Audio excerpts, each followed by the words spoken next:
আসসালামু আলাইকুম প্রিয় বন্ধুরা, সবাই কেমন আছেন? আজকে দেখুন কি কষ্ট। এখন বাজে রাত 2টা, তবু আমি কি করব। দেখুন আমি কিভাবে রসুন পেঁয়াজ কুটতেছি, কারণ ব্যাচেলার জীবনটা এতই কষ্ট যে নিজে রান্না করে খেতে হয়। রাত নেই দিন নেই।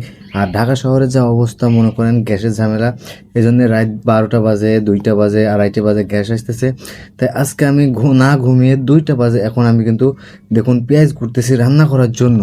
তো গাইজ এখানে কিন্তু শুধু পেঁয়াজ কুটতেছি নি, মানে তরকারি করার জন্য যা যা লাগে সব কিছুই কুটতেছি। তো আজকের ভিডিও থাকছে কিভাবে ভাত রান্না করব এবং কিভাবে ভোনা ডাল রান্না করব। তো গাইজ চলেন কাজ তো দেখুন কিভাবে আমার খুব দক্ষতার খাতারে পেঁয়াজ রসুনগুলো কুটতেছি। কুটার পরেই কিন্তু রান্না বাড়া আমি শুরু করব। তাই ভিডিওটা আপনাদের সাথে শেয়ার না করলেই নয়।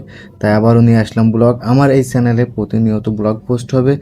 যারা হচ্ছে গিয়ে আমার ভিডিওগুলো ভালো লাগে লাইক কমেন্ট শেয়ার করবেন। তো অবশেষে দেখুন আমার কিন্তু ঝাল পেঁয়াজ কুটা শেষ। এই যে আমার ডাল, এই ডালটা রান্না করব। আর পাশে দেখলেন ভাত।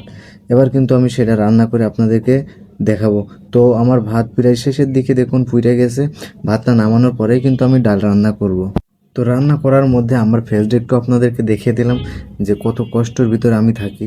দেখুন এখন রাত 2টা বাজে, তবু মানুষ ঘুমাইতেছে, পুরো ঢাকা শহর নিঃসন্দ। আর আমি কিন্তু রান্না করতেছি। অবশেষে আমার ভাত রান্না কিন্তু শেষ। এবার কিন্তু ডালটা আঁকাই দিয়েছি, ডালটা সুন্দরভাবে রান্না করব। তো ডালের ভিতরে ঝাল পেঁয়াজ রসুন সবগুলোই দিয়ে দিলাম। দেওয়ার পরে কিন্তু দেখুন আমার গ্যাস কিন্তু অল্প, খুব মানে কম জ্বলতেছে আগুন। তো ওই হলুদ দিয়ে দিলাম, দেওয়ার পরে কিন্তু আমি ডালটা রান্না করব। তো গাইজ দেখুন সব কিছু দেওয়ার পরে লাস্ট ফিনিশিং তেল দিলাম। এবার কিন্তু সুন্দর করে সেটা আমি ঢেকে দেবো। ঢেকে দেওয়ার পরে একটু অপেক্ষায় রয়েছে। অপেক্ষায় থাকতে থাকতে আমি কিন্তু ঘুমাই পড়ছি। দেখুন এখন রাত 2টা বাজে, পুরো ঢাকা শহরে সবাই কিন্তু ঘুমাইতেছে আর আমি কিন্তু রান্না করতেছি। এই কারণে আপনাদের মাঝে ভিডিওটা তুলে ধরেছি।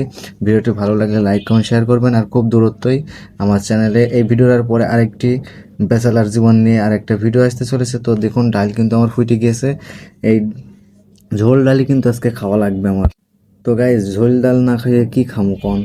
তো আমরা মানে নিজের জেলা ছেড়ে ঢাকাতে এসেছি, যেটা আমাদের বাংলাদেশের ভিতরে। তো আমি একটা জিনিস চিন্তা করি, যারা আমাদের দেশ ছেড়ে বাইরের দেশে গিয়েছে, প্রবাস জীবন কাটাচ্ছে, তো তারা কি অবস্থায় আছে। তারা মনে হয় আমাদের থেকে যথেষ্ট পরিমাণ কষ্টে আছে। আমরা তো খুব সুখে দিন কাটাচ্ছি। তো গাইজ দেখুন আমি কিন্তু ওই চুলা মানে বাড়াইতে চাচ্ছি, কিন্তু বাড়ছে না গো। তো ডালটা দেখুন কিভাবে আমি মানে ঘুরতেছি। ঘোরা, এটা ঘোরা বলতে কি, ডালটা আমি গলায় ফেলছি আর কি, তাহলে আমার ডালটা খেতে সুবিধা হবে। এবার চেখে দেখলাম ডালটা স্বাদ কেমন হয়েছে। তো মোটামুটি ভালোই হয়েছে। তো দেখতে পাচ্ছেন আমি কীভাবে কয়বার চাখলাম, চাখার পরে দেখলাম যে খুব ভালো লাগতেছে। আবার ঢেকে দিলাম। দেওয়ার পরে কিন্তু আমি ফের রেস্ট করব। রেস্ট তো হচ্ছে না, আবার সেই কী জানি এটার নাম আমি সঠিক জানি না, ওটা দিয়ে আমি আবার কিন্তু আরেকবার ডলা দিয়ে নিলাম।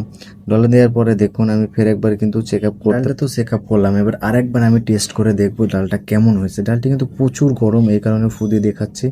তো একের হয়েছে যা বুঝলাম, খুব ভালো লাগছে আর কি। তো এইটাই আমাদের ঢাকা শহর জীবন, খুব কষ্টের ভিতরে দিন কাটাইতে হয়।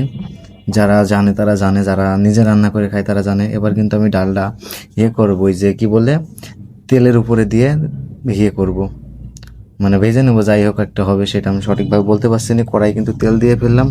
এবার কিন্তু যে আমার বাড়তি ঝাল পেঁয়াজ ছিল সেগুলো কিন্তু আমি ভাজবো। ভাজার পরে ফের কিন্তু হচ্ছে ডালটা ওর ভেতরে দিয়ে দেবো।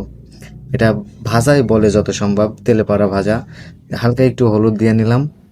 নেওয়ার পরে দেখুন আমি কিভাবে সেই জিনিসটা কড়ার উপর ভাজতেছি। ভাজার পরে এর ভিতরে কিন্তু ডালটা দিয়ে দেবো। ডাল দেওয়ার পরেই কিন্তু আমার রান্না কমপ্লিট হয়ে যাবে। তো গাইজ আরেকবার বলি, বিল্লাল ফানি ব্লগটা সবাই ফলো দেবেন, সাবস্ক্রাইব করবেন, লাইক কমেন্ট শেয়ার করবেন। আমার এই ভিডিওগুলো প্রতিনিয়ত ফেসবুকে এবং ইউটিউবেতে পোস্ট হয়। এবং আমার একটা টিকটক আইডির চ্যানেল আছে। টিকটক আইডিতে বিএস বিল্লাল বলে সার্চ দিলে একবারে চলে আসবে। সবাই আমাকে সাপোর্ট করবেন বেশি বেশি। আর ফেসবুক থেকে যারা আমার ভিডিওগুলো দেখেন তাদেরকে অনেক অনেক ধন্যবাদ। একটাই দুঃখ, ফেসবুকে ভিডিও বানাই কিন্তু খুব একটা ভিউ আসে না। 1500 ফলোয়ার্সের মধ্যে 1500টা মানুষে যদি দেখতো তাহলে মানতে পারতাম যে 1500 ভিউ আসে। তো গাইজ দেখুন আমার রান্না কিন্তু অলরেডি শেষ। আজকের ভিডিওটা এই পর্যন্তই। ভালো লাগলে লাইক কমেন্ট শেয়ার করবেন। আমি ডালটা দেখালাম, এবার দেখাবো আমার ভাত রান্না। আসসালামু আলাইকুম, আমি বিল্লাল বিদায় নিচ্ছি আপনাদের মাঝ থেকে। পরবর্তী ভিডিও দেখার জন্য আমার সাথে